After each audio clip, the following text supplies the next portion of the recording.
Hey everyone, welcome to Money and Mom, where we help navigate retirement with financial expert advice and some motherly love. Now, today we're going to talk about the 5 biggest surprises in retirement that you might have, and we're going to get this perspective from someone who's already retired, who is my mom. Now, the benefit that we have when interviewing my mom is it's not going to come from a financial advisor's perspective. It's going to come from a person that's already retired who also lives with a bunch of people or around a lot of people that are already retired. So she's going to help us navigate some of these 5 biggest surprises that we have in retirement. And then we're going to give some ideas on how to help avoid some of those potential problems or help us make sure that we're not going to be concerned about those through retirement. What's surprising, though, was the 5th surprise that she had, because it's something that was or is usually taken care of for us when we're working. It's not usually taken care of for us when we are retired. So make sure you tune in and listen to the whole episode.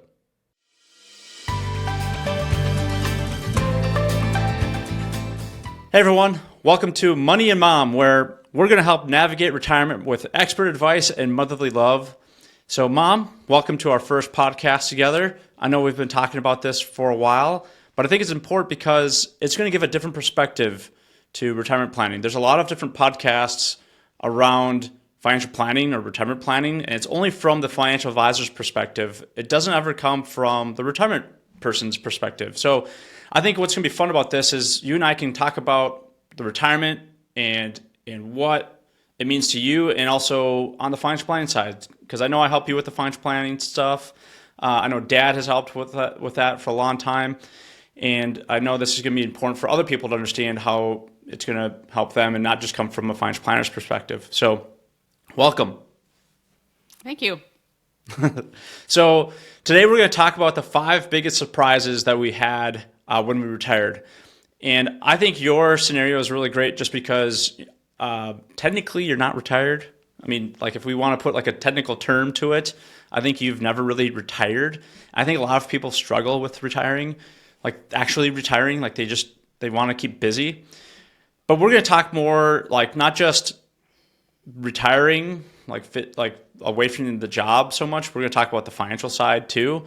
But talk about both sides, because I think it's important that when we do retire, or when you do retire, things are different. And I think it's important to talk about the 5 biggest surprises, financially, but also on the emotional, the mental side too. Because I thought, what was really funny when you both retired, or quote unquote retired, all of a sudden Dad became more busy around the house, and he just started complaining about like all of a sudden he's putting stuff, fixing things around the house, which he never did. And he's like, what's this doing here? What's that doing there? And why aren't you putting this away? Or why is this like that? Or put away the hose, or, then he's doing a bunch of home projects and things I've never seen him do before. So I think it's really important to talk about just the financial side, but also the emotional. But let's just start off with some of the financial things. What was the first biggest surprise that you had financially when you first retired? Yeah, and before we get into that, I want to just kind of give kind of a beginning or a little bit of my surroundings. In that, we both retired to Fort Myers, Florida. And so there are a lot of people who have retired. So it's not only my experience that I can speak to, but it's from watching other people go through a lot of the same things, and there are many of them. So it might be a little bit different than what you might have if I was doing this straight in Minnesota, where I'm not surrounded by so many people who are in kind of the same boat, so to speak. And so there were common themes that always came up, and so I will answer your first question, which was on the financial. Yeah. But that's just to give you a little bit of background as to where I'm coming from. And it's interesting that you brought up the fact that your dad started doing the house projects, because I've been watching his brother, who retired about a year ago, and that's exactly what he's doing too. So anyway, when it comes to the financial side of things, determining how much income you really, really need, I think is a surprise to a lot of people. You really don't know. I was fortunate in that my husband was pretty financially adept. So I didn't have to worry as much. When I lost him, though, then all of a sudden it's, how much do I really need? you're just kind of shocked at the amount of expenses that you do have, and it's usually a lot more than you think. The other thing that comes up is, being prepared for things that are unexpected, because it seems like there's a new roof on a house, a car does something that you didn't expect, medical expenses, which start accumulating as you get older, and how little you get from Social Security is, it's kind of a shock that, hey, wait a minute, that's all that you get from Social Security. How do you make up the difference? So let's step back real quick, because you talked about like three things there. Yep. So the first was your income. So not planning your income or not knowing your income. And I think what you told me before was you didn't realize how much you actually are spending. So you're actually spending more than you really think you are. And that was maybe a bit of a shock. I think the other thing is, like, when you guys retired, you didn't just sit on a log. You went and traveled. Like, you did a lot of travel. Right. And that's not cheap. Right. Yeah, and so those are all things to consider. What are you going to do with your time? And what are all those things going to cost you? I mean, in some ways, they always say some expenses go down. However, one of the things that I have noticed is as people retire, as they get older, they tend to eat out more. And eating out is extremely expensive. And you may drink more. And that's very expensive. Just your social life changes. You're able to do things that you weren't able to do before. Yeah, I thought it was kind of funny, because this is now diving a little bit on the emotional side, where you're staying more busy, right? You have to stay busy in retirement, and sometimes when you stay busy, you're spending more money. And I remember, when you guys first retired, you moved down to Florida, and I'd call you up, and I'd call Dad up. I used to call Dad a lot because I started my financial planning business, and I'd call him up. He was like, "Hold on, I'm at the club. Can I call you back later?" You guys would always be at one of the clubs. You guys both joined. You joined a yacht club, 2 yacht clubs. And the funny thing is, I always tell this to people, the funny thing is you joined 2 yacht clubs, but you don't even have a yacht or a boat. Like, you just did it for the social part of it. But the funny thing with that is, you have a lot of friends, and you guys were going on motorcycle trips, and you guys were always busy. Like, whenever I called you, you guys were doing something. You weren't just sitting and watching TV. You were doing something, which usually means if you're doing something, there's usually money involved. Right. But, others, we were fortunate to be able to belong to a yacht club, so to speak.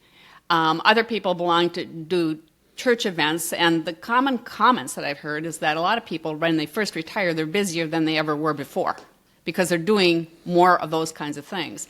And while we were working full-time, we didn't have a lot of time for social events. When your kids were little, I was carting kids around, and then we're working, and we didn't have social events. So we had no concept of what that all entailed. And so once we kind of retired, then those social events become a bigger part of your whole life.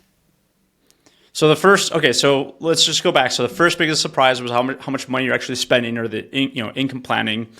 Now the one thing that we try to do is we try to create a financial plan that gives you income without spending your principal, so giving you dividends and interest without spending your principal. And so the idea is to try to build an income portfolio that gives you that dividends and interest. And I remember talking to Dad back in 2008 when the market was down. I'm like, "Dad, aren't you worried about the market?" And he's like, "No, I still have my dividends and interest." And I know that's something that we've kind of had to go over because we lost Dad a couple of years ago, and the markets haven't been the best, but we still follow that same philosophy. We still follow the dividends and interest philosophy, so that you have that income, so you don't feel like you're running out. Because that was one of the other big fears that you had.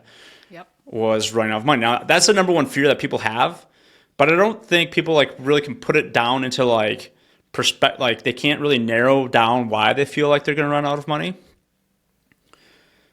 And I think it really comes down to the income. I remember when Dad passed away, you said, "Hey, I need more income." Now we gave you more income. I don't think you're worried as much about running out of money now that you have more income. Is that a fair statement? Yes, and the thing that was happening before, when Eldon was my husband was healthy, he was taking care of our investments, and he was making sure that we were getting the right amount of dividends. The last couple of years that he was sick, he was unable to do that, and so our income started going down because he wasn't able to pay the attention that needed to be done on those investments. And that's kind of, when after he died and we started speaking, I was like, how do I keep this going? How do I get this better?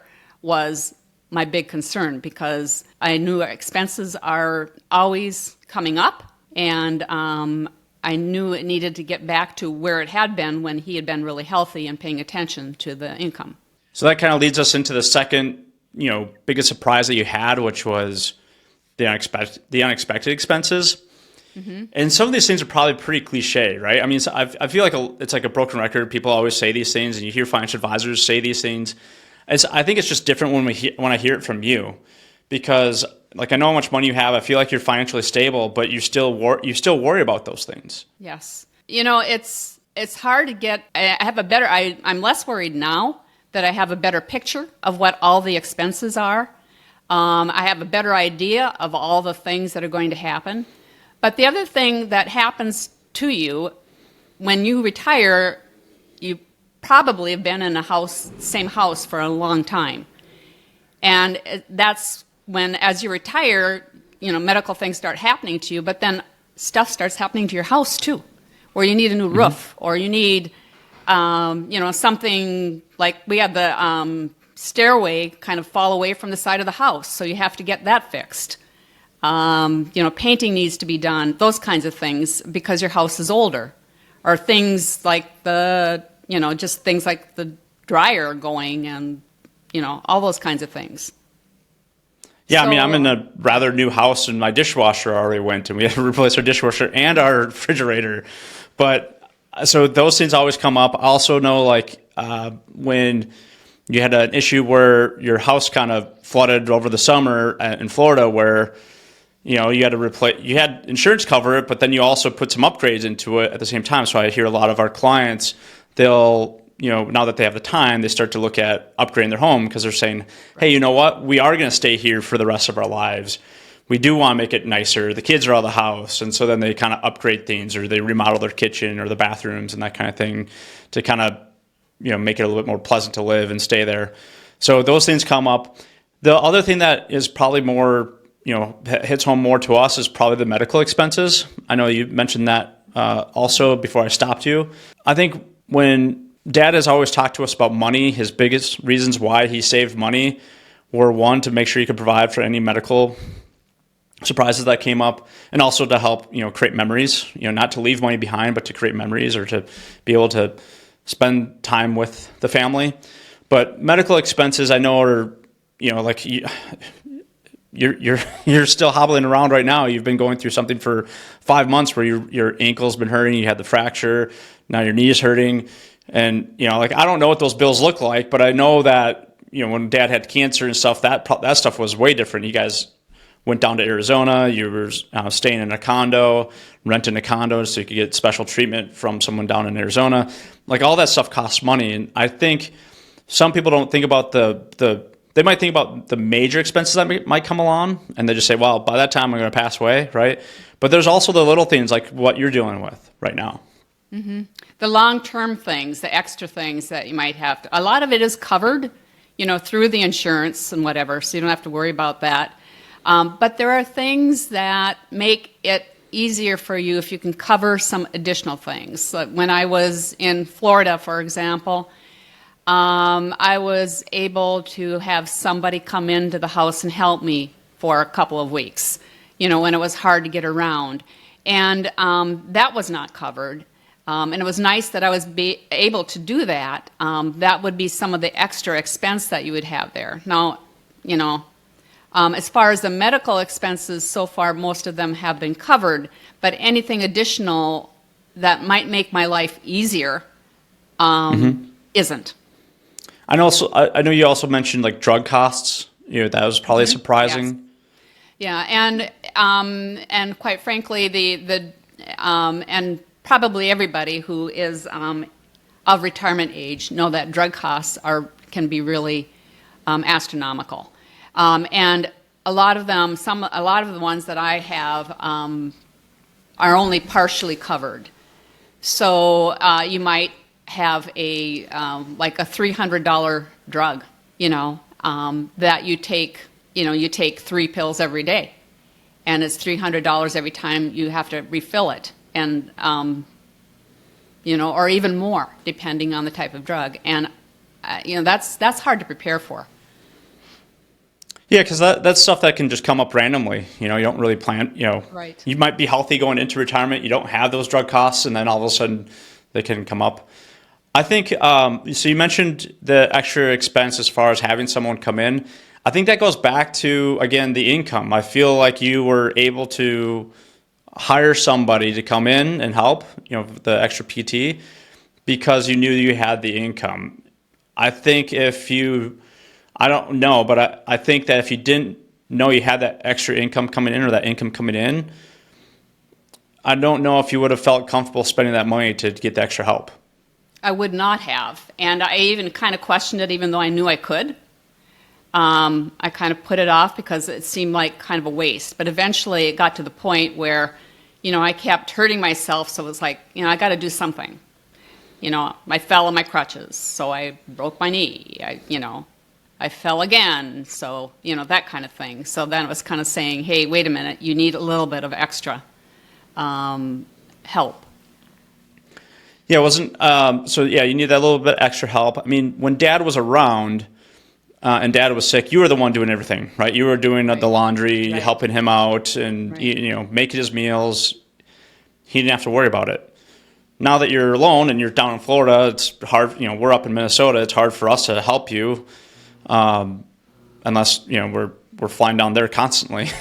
But that's the other. If you don't want to drag your family into it, or if you don't have family to bring into it, it's going to be hard. That's why it's nice to have that income, knowing that you can have the confidence of that income coming in to have that extra expense if you want. I think also it's nice to have a good wife, or for you to have a good daughter-in-law that can come over when you are in Minnesota. I know my wife's been coming over there quite a bit to help out in Minnesota. But otherwise, it's, again, one of those scenes where I think it comes down to the income. I don't know if you'd spend it. I don't think you'd spend it if you didn't have a decent amount of income coming in. Right. I mean, I was fortunate in Florida that I had neighbors that could help me with like simple things like taking the garbage out. I couldn't do that. I couldn't go out and get my mail, so I had a neighbor bring my mail in every day. But I had good neighbors. I don't know what. Well, hold on, because there's a good story around your neighbor. Because your neighbor is 85. 87. 87. Okay, so here you have an 87-year-old neighbor Taking care of me. taking care of you. And how old are you? 70. 70. Okay, so here's this 87-year-old, really nice lady, right? She's driving you around. She's bringing out your trash cans, your recycling. So it's nice to have like a good community to live in. Right. But I think that's but if she wasn't there, I mean, it's hard, and I see it from some of our clients. I just had a client come in yesterday who was helping taking care of her mom, and she was able to retire a little bit early to go be able to take care of her mom. So sometimes that a different flip flop of a scenario comes up too, where it's important to be with those people, and that way her mom didn't have all this extra medical expense, so that. But she was able to do that because she had the income and not worry about, so much. So I think that, everything kind of keeps going back to me for the, making sure your income's set up, which was your number one, biggest surprise. But you also said Social Security was very little too. Yeah. And it just always kind of shocks me that it is so little. Well, believe it or not, it's the number one income source for 70% of Americans. Something like that. Don't hold me to it if I'm not exactly right there, but I remember it's like 74% of Americans rely on Social Security as their number one income source, or something close to that. So there's it, and it's kind of scary to think if if we all rely on Social Security that much, right, or if it's not that much and it's their number one income source, it's tough for people. So to have this extra, to have your money give you more income because you can't rely on Social Security as your number one income source, or we really shouldn't rely on it as our number one income source, I think is important too. Yeah. Your drugs, for example, could cost you your entire Social Security check. Your entire Social Security check. Possibly, yes. Yeah. And, heaven help you, you had to replace a roof. Yeah. So what's the last biggest surprise that you've had when you're retiring? Taxes, I think, the amount of taxes, property taxes. Living in Florida, you don't have income tax. So that is a plus, but if still have federal income tax, but not state income tax. But not, yeah. But still, it's still how much it is, how much you have to shell out, how much you have to pay for both property taxes and federal income tax, and being prepared to do so. I think the difference is before, taxes for most people, it was taken out for them. It was taken out of their paycheck for them. And so when they look at their Social Security or they're looking at their income that's coming from other sources, they're not calculating taxes into it because it's not built in. So like when most people get their paycheck, right, when a check comes in, it's already been, a lot of the taxes have already been taken out. So then here's my net amount, which is when we do our financial planning, I typically ask people what's going into your bank account.